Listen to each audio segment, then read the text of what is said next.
जय श्री कृष्ण, जय श्री राम। आज श्रीमद् भागवत के अध्याय 8वां में श्लोक 12वां में श्री कृष्ण भगवान कहते हैं कि जो पूर्ण रूप से इंद्रिय क्रियाओं का है ना, पूर्ण इंद्रिय क्रियाओं की निवृत्ति को उदाहरणा कहा जाता है। जो पूर्ण रूप से सारे इंद्रिय क्रियाओं को अपने अधीन कर लिया है ना, उसी को योग धारणा कहा जाता है। संपूर्ण इंद्रिय द्वारों को विषयों से हटाकर जो मन को हृदय में तथा प्राणवायु को मस्तक में स्थापित करता है, वह मेरे ध्यान रूप योग में स्थित हो जाता है ना। कहता है सभी 6 प्रकार की जो इंद्रियां हैं, उनको जो पूर्ण रूप से अपने अधीन रख करके जो पूर्ण रूप से भगवान की भक्ति में निष्ठ हो जाते हैं, वही अपने आत्मा में आनंद की अनुभूति करते हैं। और वही क्या है, स्थिर पुरुष हैं, वही भक्ति योग में स्थित है, वही ध्यान रूप में स्थित पुरुष हैं, है ना। योगाभ्यास के लिए पहले इंद्रिय तृप्ति को संपूर्ण द्वारों को बंद कर देना चाहिए। इंद्रिय तृप्ति है ना, क्या कहता है, भक्ति योग, सच्चा भक्ति योग करने के लिए सबसे पहले संपूर्ण इंद्रिय द्वारों को बंद कर देना चाहिए। इस अभ्यास का नाम प्रत्याहार है, जिसका तात्पर्य इंद्रिय विषयों से इंद्रियों को हटा लेना। चक्षु, कर्ण, नासिका, रसना एवं स्पर्श, 6 प्रकार की जो इंद्रियां हैं, ये 6 प्रकार की हैं। चक्षु मतलब आँखें, जो गलत चीज़ों को नहीं देखना। कर्ण मतलब गलत चीज़ों को नहीं सुनना। नासिका मतलब गलत चीज़ों को सुगंधित नहीं लेना। रसना मतलब गलत चीज़ों का स्वादिष्ट नहीं लेना, जैसे मांसाहारी सब। और स्पर्श का मतलब ये नहीं कि कोई भी वस्तु छूने से पहले ऐसे लगा कि वो अशुद्ध है, ऐसा चीज़ भी नहीं करना है। यानी ज्ञान इंद्रियों को पूर्ण रूप से वश में करके इंद्रिय तृप्ति में प्रवृत्त नहीं होने देना चाहिए। इस विधि से मन अंतर्यामी परमात्मा पर एकाग्र हो जाता है। जो इस प्रकार से अपने 6 प्रकार की इंद्रियों को अपने अधीन कर लेता है, उसका मन पूर्ण रूप से श्री कृष्ण भगवान में है ना समाधिस्थ हो जाते हैं। और वह पूर्ण रूप से क्या है, कहता है क्या कि जो पुरुष भक्ति भाव से अपने चित्त को नित्य निरंतर श्री कृष्ण भगवान के अंदर रख सकता है, उसके लिए शाश्वत समाधि में रहना अत्यंत सुगम है। जो पूर्ण रूप से अपने आप को श्री कृष्ण भगवान की भक्ति में निष्ठ कर चुका है ना, वही व्यक्ति शाश्वत समाधि में रहता है, अत्यंत सुगम है ना। और उसको किसी भी वस्तु की कभी कमी नहीं महसूस होती। उसे श्री कृष्ण भगवान उसका हर एक कार्य को ज़रूर उसे पूरा करते हैं, है ना। और आगे कहते हैं कि इस योग धारणा में स्थित होकर यह ब्रह्माचरण पवित्र ओंकार के उच्चारण के साथ जो मेरा स्मरण करते हुए देह त्यागता है, वह निस्संदेह भगवान धाम को प्राप्त होता है।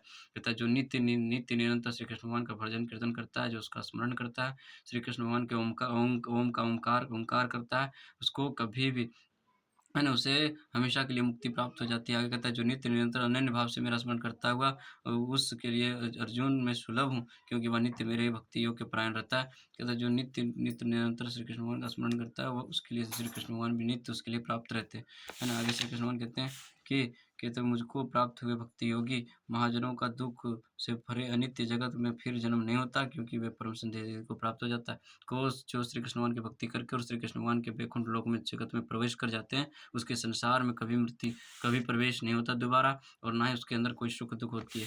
आगे कहते हैं कि है अर्जुन, प्राकृतिक जगत में सबसे ऊपर ब्रह्मालोक से लेकर नीचे तक सब लोग बारंबार जन्म मृत्यु क्लेश से पूर्ण है, परंतु हे कुंती पुत्र, जो मेरे धाम को प्राप्त हो जाता है, उसका संसार में पुनर्जन्म नहीं होता। कहता है जो अन्य लोकों में जाता है, जो इंद्रलोक में जाए, ब्रह्मालोक में जाए, चाहे अन्य किसी भी लोक में चल जाए, देवलोक में चल जाए, उसका इस संसार में पुनः पुनर्गमन होता है। लेकिन जो एक बार श्री कृष्ण भगवान की भक्ति करके श्री भगवान के वैकुंठ लोक में प्रवेश कर जाए, उसका दोबारा इस संसार में जन्म नहीं होता, है ना। कहता है आगे कहते हैं श्री कृष्ण भगवान कहते हैं क्या कि ये जो कलयुग है, ये कलयुग का 4,32,000 वर्ष है कलयुग का। ये जब तक बीतेंगे नहीं, तब तक इसमें पाप होते रहेंगे, इसमें अनासक्त होते रहेंगे, कोई भक्ति भाव नहीं करना चाहेगा, कोई धर्म की बातें सुनना नहीं चाहेगा, है ना। तो ये सारी चीज़ें हैं। वही कहता है मानवीय गणना के अनुसार ब्रह्मा के एक दिन की अवधि 1000 चतुर्युग है, और इतनी ही बड़ी उसकी रात्रि है। आगे श्री कृष्ण भगवान कहते हैं कि ब्रह्मा के दिन के आने पर यह जीव समूह अव्यक्त से प्रकट होता है, और ब्रह्मा की रात्रि का आगमन होने पर फिर उसी में लय हो जाता है। आगे कहते हैं कि वही यह वही यह जीव समुदाय प्रकट होकर रात्रि के आने पर लय होता है, और दिन के आने पर कर्म के वश हुआ फिर व्यस्त हो जाता है ना। आगे कहते हैं श्री कृष्ण भगवान कहते हैं कि कहते हैं क्या कि वह परम धाम व्यक्त अक्षर कहलाता है, और वही परम गति है। यहाँ जाने वाला संसार में फिर नहीं आता, वही मेरा परम धाम है। जिस लोक में, जिस धाम में एक बार चले जाने पर, वैकुंठ लोक में जाने पर पुनः इस संसार में कभी दुःख भोगने के लिए नहीं आना पड़ता। और इसलिए क्या करना है कि इन सारी क्रियाओं को पूर्ण रूप से त्याग करके पूर्ण रूप से भगवान की भक्ति में निष्ठ होकर के भगवान की सेवा में निष्ठ हो जाएँ। लोगों की अधीनता करने से अच्छा है कि भगवान की अधीनता करें, उसकी सेवा में तत्पर रहें, लीन रहें, विषय वासना को पूर्ण रूप से त्याग दें। इस सौंदर्यता को, चकाचौंध की दुनिया को त्याग करके पूर्ण रूप से श्री कृष्ण भगवान की भक्ति के आश्रय हो जाएँ, है ना। आगे कहता है कि हे भारत, अब मैं तेरे लिए उन दोनों कालों का वर्णन करूँगा, जिसमें एक में तो संसार से पलायन करने पर संसार में फिर आना होता है और दूसरे में जाने पर संसार में फिर नहीं आना होता है। कहने का मतलब है श्री कृष्ण भगवान कहते हैं कि जिसकी मृत्यु सूर्योदय के समय होता है, उसको पुनः इस संसार में नहीं आना था, उस मृत्यु को शुभ माना जाता है। और जिसकी मृत्यु रात्रि के समय होता है या तो रात में होता है, उसका वह कभी भी इस जीवन से मुक्त नहीं हो सकता, उसको बारंबार इस पृथ्वी पर आना होता है अपने दुःख को भोगने के लिए। जिस मार्ग में ज्योतिर्गम्य अग्नि का भी अभिमानी देवता है, वो दिन का अभिमानी देवता है, शुक्ल पक्ष का अभिमानी देवता है और उत्तरायण का अभिमानी देवता है। उस मार्ग में देह को त्याग कर गए बहु ब्रह्मवेत्ता पुरुष ब्रह्मा को प्राप्त हो जाता है और उसे संसार में पुनः आना पड़ता है। और आगे आगे कहते हैं श्री कृष्ण भगवान आगे लिखते हैं, आगे कहते हैं श्री कृष्ण भगवान की तथा वेदों के मत के अनुसार इस जगत से पलायन करने के शुक्ल प्रकाश और कृष्ण अंधकार यही दो मार्ग हैं। शुक्ल गति से गए हुए का पुनरागमन नहीं होता। जो सूर्योदय के समय जिसकी मृत्यु होता है, वो कभी संसार में पुनः नहीं आता और जिसकी मृत्यु रात्रि में होता है, अशुभ माना जाता है, उसे संसार में अपने पाप भोग को फिर भोगना पड़ता है ना? और आगे कहते हैं कि इन दोनों मार्गों के तत्व को जानकर भक्त कभी मोहित नहीं होता। इसलिए हे अर्जुन, तू सदा भक्ति योग से युक्त रह। ये चिंताएं तू छोड़ दे कि तेरी मृत्यु किस तरह होगी, तेरी मृत्यु कब होगी और तुम्हें कहाँ जाना है।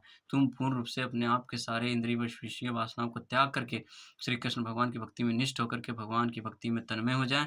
आपको पूर्ण रूप से हर प्रकार से आपको मुक्ति मिल जाएगी। और मैं भी यही कहूँगा कि जो पूर्ण रूप से श्री कृष्ण भगवान की भक्ति में निष्ठ हैं, जो धर्म के मार्ग पर चलते हैं, जो सत्य कर्म करते हैं, जो सत्य के मार्ग पर चलते हैं, उसका इस संसार में कभी पतन नहीं होता और ना ही पुनः उसको दुःख की भोगना पड़ता है। उसे हमेशा-हमेशा के लिए इस जीवन से मुक्ति मिल जाती है। इसलिए इसलिए हमें चाहिए कि इस मानव जीवन का पूर्ण सदुपयोग करें और कल्याण के लिए इस जीवन को लगाएँ, क्योंकि पशु के समान हमें बार-बार पशुवृत्ति के समान है ना विषय भोग वासनाएँ इस सौंदर्य भरी दुनिया में आपको बारंबार अगर पशुवृत्ति के समान यहाँ कर्म करोगे तो आना पड़ेगा। इसलिए एक मानव जीवन मिला है, इसमें आप अपने शुद्ध कर्म करें, धर्म के अनुसार चलें, धर्म की रक्षा करें और धर्म के अनुसार ही चलें, विधि-विधान के अनुसार चलें, श्री कृष्ण भगवान की आज्ञा के अनुसार कर चलें। उसके मार्ग का हमेशा उसका मार्ग को अपनाएँ, है ना? और श्री कृष्ण के जैसा बनने की कोशिश ना करें, बल्कि श्री कृष्ण के द्वारा जो ज्ञान दिए जा रहे हैं, उस पर चलना अति योग है, उसी पर चलना सबसे शुभ माना जाता है। क्योंकि अगर आप सोचते हैं कि श्री कृष्ण भगवान ने जिस प्रकार गोवर्धन पर्वत उतार लिया, ये मनुष्य को करने की बस की बात नहीं है, है ना? और ना ही श्री कृष्ण के जैसा नाना अवतार लेने की क्षमता मनुष्य के अंदर, बल्कि श्री कृष्ण भगवान ने जो विधि-विधान, जो ज्ञान दिए हैं, उस ज्ञान के अनुसार ही कर्म करना है, ताकि अपने जीवन में पूर्ण रूप से सफल हो सकें।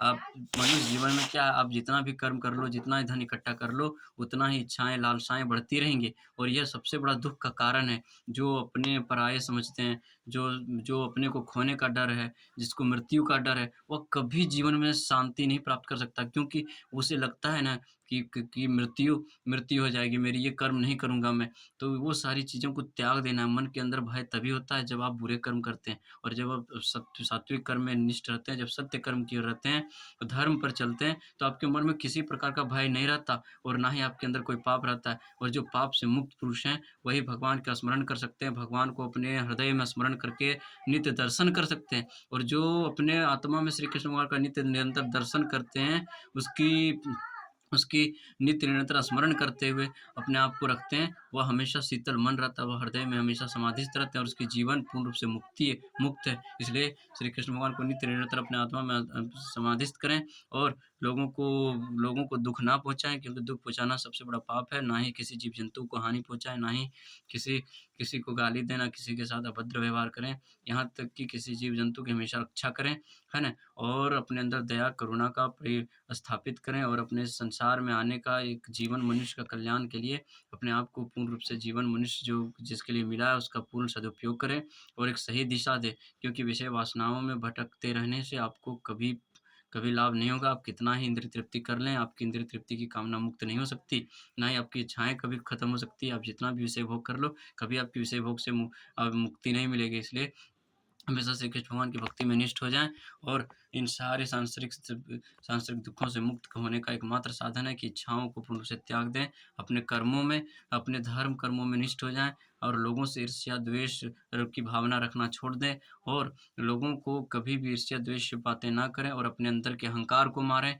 अपने अंदर के अहंकार को हमेशा त्याग दें और जो एक-दूसरे को द्वेष की भावना से देखते हैं, उसको भी छोड़ दें और ऐसा लगता है कि अगर मैं जो कर्म कर रहा हूँ, ये सर्वश्रेष्ठ है, पाप कर्म करते हुए भी आपको लग रहा है सर्वश्रेष्ठ है, तो आप उस पाप के भागीदारी हैं। इसलिए कोई भी कार्य करने से पहले श्री कृष्ण भगवान का स्मरण करें और एक बार सोचें कि यह कार्य करना मेरे लिए उचित है या अनुचित है, किसी को दुःख पहुँचाना उचित है, अनुचित है। हृदय को ठेस पहुँचाना ही बारंबार लोगों को इस संसार में गिराता है ना? और कहता है कि जब किसी के साथ गलत अन्याय हो जाए, तो व्यक्ति के दिल में दर्द बहुत होता है, उसका हृदय बार-बार कोसता है उसे और इस कारण से उसे पाप की प्राप्ति होती है और वह कभी संसार से मुक्त नहीं हो सकता।